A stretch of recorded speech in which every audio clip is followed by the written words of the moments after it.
Thank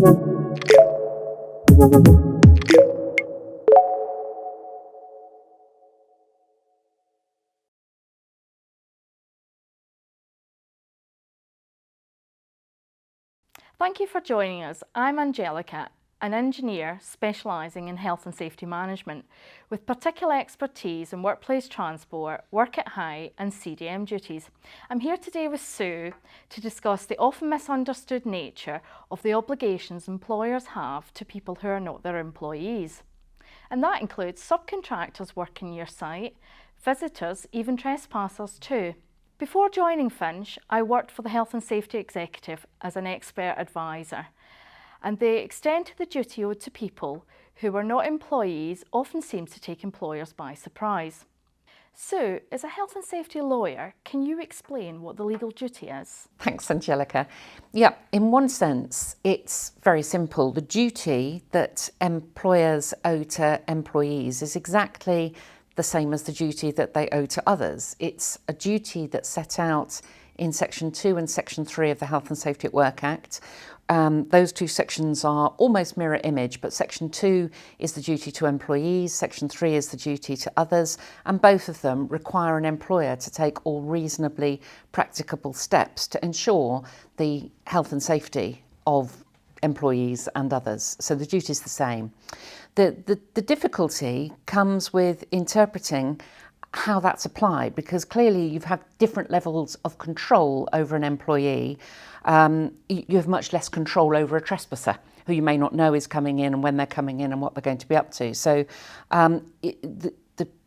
the obligation is balanced by this requirement of taking all reasonably practicable steps, and what's reasonably practicable is going to be different for each. So that's basically the duty. Thanks, Sue. A very common issue that I've come across is in relation to workplace transport management. There'll be a yard adjacent to a building with employees driving forklift trucks in and out the building to take goods in and bring them out.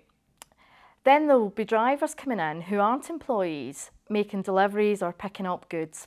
Now, nearly 20% of fatal injuries and 11% of serious injuries in the workplace are caused by people being hit by moving vehicles or equipment at work. You need to be managing the risks to staff who may be in the yard area, and also to drivers coming in who often leave their cabs to check loads, or to use the facilities, or to get paperwork signed. It isn't sufficient just to think about staff and maybe prevent them from going out in the yard without PPE or without instructing them to follow a designated safe route. You have to think about the visitors too and how you'll protect their safety. So what about trespassers, Sue?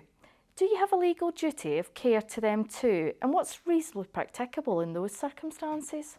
Yeah, that's an interesting one. Although under the Health and Safety at Work Act, it refers to obligations by employers to anyone who may be affected by their business. It's silent on whether the duty extends to trespassers.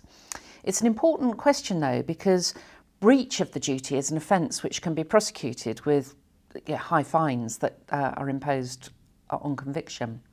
There is other law though, which doesn't of itself lead to criminal liability for breach, but does make clear that occupiers, who aren't necessarily employers but often are, do have a duty to trespassers, and they've had that duty since the 1984 Occupiers Liability Act.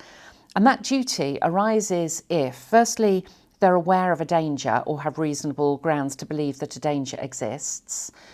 Secondly, they know or have reasonable grounds to believe that someone may come into the vicinity of the danger, lawfully or otherwise.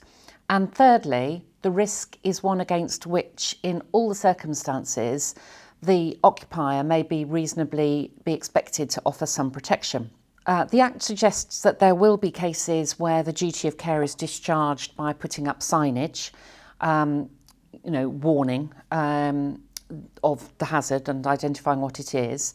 And it's often a good idea, if you put up a warning, to put it with a picture as well, so that anyone who can't read can see what the hazard is. And discouraging people from entering premises and taking the risk, for example, with fencing.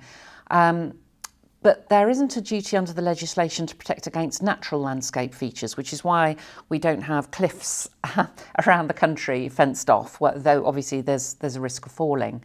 But you do, as an occupier, have to be prepared for children to be less careful than adults, and children will also ignore signs. In fact, some signs warning of hazard can be an enticement to them to go into the premises. And that the description of the duty has been read across the duties owed under the Occupiers Liability Act to the Health and Safety at Work Act effectively, and child trespassers in particular has been a vexed issue for many years. Yes, I recently read about a fine imposed on W.H. Malcolm, which manages the rail depot in Daventry, where an 11-year-old boy was killed when he climbed a fence with friends to get into the depot. They climbed on top of a train where it came into contact with 25,000 volts and the overhead line above him. Yeah, that was at the end of July. Fine of £6.5 million, which is the highest fine, I think, so far for a health and safety offence. So that was for failure to prevent unauthorised access to the hazard.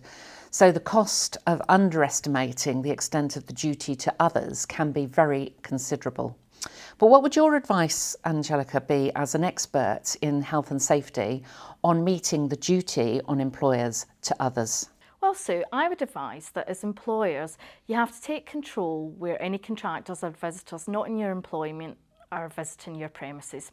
Ensure that you brief them of all the associated risks around the business where they might be visiting, and provide inductions and information such as risk assessments, site rules, highlight safety signage, the PPE requirements in these areas, etc., so that they're fully aware of all the necessary precautions to take. And likewise, you must obtain information from these non-employees regarding the risks with their work whilst they're at your premises, so that you can brief your own employees whilst they're working there.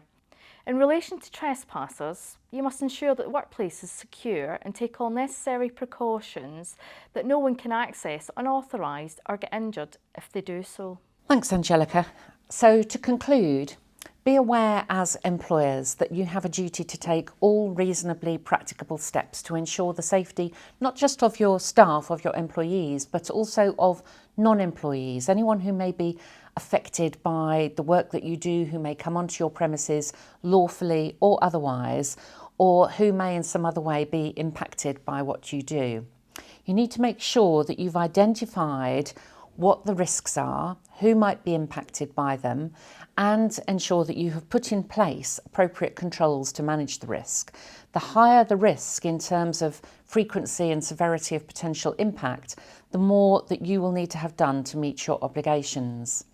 Now, if you are accused of breaching this duty of care to others, the burden of proof is on you to establish that you took all reasonably practicable steps. It's not for the prosecution to prove that you didn't. So it's really important that you sort of maintain your records defensively and that you keep the records behind your risk control decisions so that you've got the evidence to defend your position if it comes to it. But if you do have any questions or you need any help in this area, then please do contact us at Finch Consulting and we'll be happy to help. Thank you for listening.